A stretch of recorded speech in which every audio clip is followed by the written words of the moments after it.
રક્ષાબંધનના તહેવારની ઉજવણી આજે સમગ્ર દેશ સહિત સમગ્ર રાજ્યમાં કરવામાં આવી રહી છે। ત્યારે અરવલ્લી જિલ્લાના યાત્રાધામ શામળાજી ખાતે પણ આ તહેવાર ભાવ અને શ્રદ્ધાપૂર્વક ઉજવાયો હતો।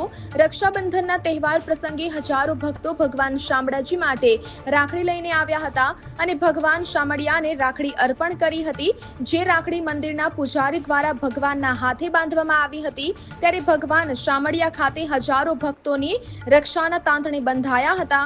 રક્ષાબંધન પર્વ પ્રસંગે ભગવાન શામળિયાને વિશેષ સોનાના આભૂષણોથી શણગાર કરાયો હતો।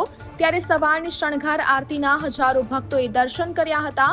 સામાન્ય રીતે આ તહેવારમાં બહેન પોતાના ભાઈને રાખડી બાંધી ભાઈના મંગલની કામના કરતી હોય છે, ત્યારે બીજી બાજુ ભાઈ પણ બહેનની રક્ષા માટે બંધાય છે। આ વાત સહજ છે, પરંતુ એ ભક્ત તેમજ ભગવાનને રાખડી બાંધી પોતાના મંગલની કામના કરે છે, ત્યારે ભગવાનને પણ ભક્તની વાહરે આવવું પડે છે તેવું આદિકાળથી ચાલતું આવ્યું છે અને જેના કારણે જ શામળાજી ખાતે આજે હજારો ભક્તો ઉમટ્યા હતા। ભગવાનને પણ મંદિર ટ્રસ્ટ દ્વારા સોનાની રાખડી બંધાઈ હતી। ત્યારે હજારો ભક્તોએ શામળાજી ખાતે આવીને ભગવાનના દર્શન કરી ધન્યતા અનુભવી હતી।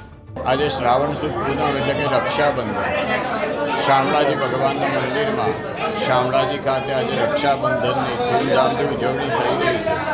હાલ ભગવાનને રાખડી બાંધી અને બલિરાજા અને સાથે લક્ષ્મીજીનો પ્રેમ એવો અદ્ભુત દર્શન કરાવવામાં આવ્યું છે અને અનેક ભક્તો આજ રોજ ભગવાનને ભાઈ બનાવી અને ધન્યતા અનુભવી રહ્યા છે। એવો આજે પાવન પ્રસંગ રક્ષાબંધનનો દિવસ ભગવાનને સુંદર મજાનો શણગાર સુસજ્જિત કરી અને ભગવાનની શણગાર આરતી પર્યંતની સેવા પૂર્ણ થયેલ છે।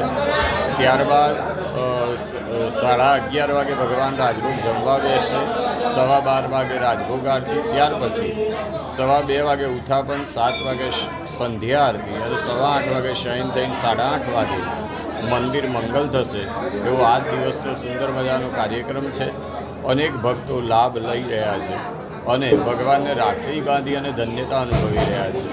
એવો આજરોજ શ્રાવણ સુદ પૂનમનો દિવસ રક્ષાબંધન શામળાજી મંદિર ખાતે ધૂમધામથી ઉજવાય છે। હું અહીંયા આવી છું શામળાજી રક્ષાબંધનના પાવન તહેવારમાં નિમિત્તે ભગવાનને રાખડી બાંધવા। ભગવાનને હું એક સારથી તરીકે ગણું છું, એટલા માટે હું આવી છું અહીંયા અને હું બહુ શ્રદ્ધાથી આવી છું। અહીંયા બહુ સારું લાગે છે કે આટલી બધી પબ્લિક આવી છે અહીંયા ભગવાનને દર્શન કરવા। સરસ રીતે દર્શન બી થઈ ગયા મારા। બસ આજના દિવસે ભાઈ બહેનનો પ્રેમ આ રીતે જળવાઈ રહે, ભાઈ બહેનના ઘરે જાય, બહેન ભાઈનો પ્રેમ જે રીતે છે જળવાઈ રહે, બસ।